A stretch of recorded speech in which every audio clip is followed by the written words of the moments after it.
नमस्कार। आज हम दुबई की एक ऐसी कहानी की परतों को खोलेंगे जिसके बारे में शायद ही किसी ने सुना हो। एक ऐसा पहलू जो आज के दुबई को देखकर यकीन करना मुश्किल है।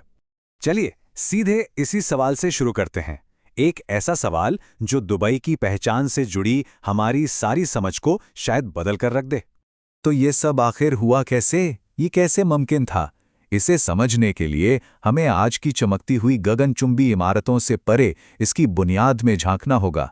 तो देखिए, इस कहानी की शुरुआत होती है 19वीं सदी में।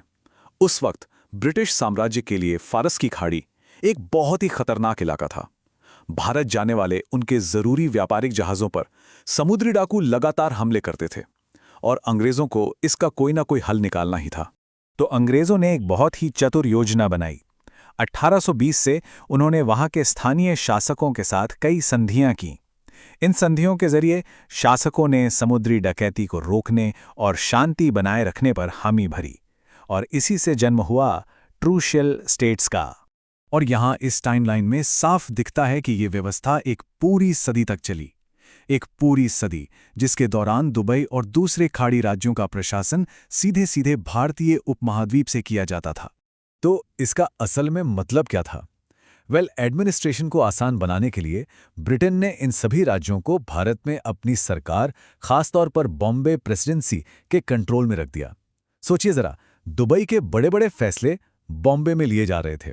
इसका मतलब ये हुआ कि लगभग एक सदी तक दुबई की विदेश नीति से लेकर उसकी रक्षा तक सब कुछ बॉम्बे और दिल्ली में बैठे ब्रिटिश अधिकारी ही तय करते थे। यहां तक कि वहां का कानूनी ढांचा भी इंडियन पीनल कोड पर ही आधारित था। और यह कंट्रोल कितना गहरा था, इसका एक शानदार उदाहरण है वहां की डाक व्यवस्था। दुबई का पहला post office Indian postal department ने खोला था, और वहां इंडियन स्टैम्प्स इस्तेमाल होते थे। सोचिए, दुबई से अपने दोस्तों को एक भारतीय टिकट वाला खत भेजा जा सकता था। लेकिन ये एडमिनिस्ट्रेटिव कंट्रोल सिर्फ सरकारी कागजों तक ही सीमित नहीं था। इसका असर आम लोगों की रोजमर्रा की जिंदगी पर भी पड़ता था, खासकर जब बात पैसों और ट्रैवल की आती थी। शायद ये सुनकर यकीन ना हो, लेकिन 1960 के दशक के बीच तक दुबई में ऑफिशियल करेंसी भारतीय रुपया थी। जी हां, वही रुपया जो आज भारत में इस्तेमाल होता है।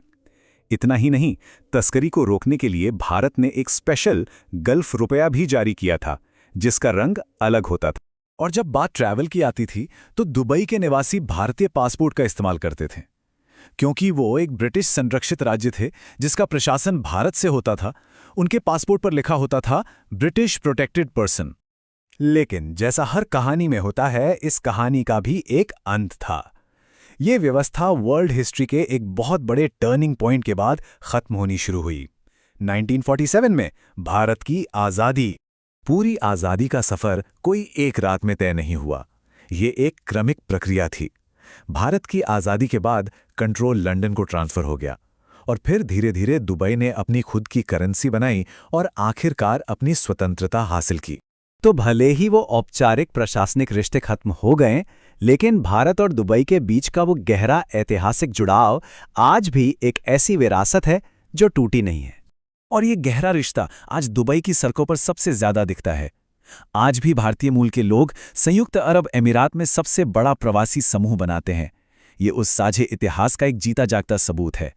तो अगली बार जब दुबई का ख्याल आए तो सिर्फ ऊंची इमारतों और शानदार शॉपिंग मॉल्स के बारे में मत सोचिएगा।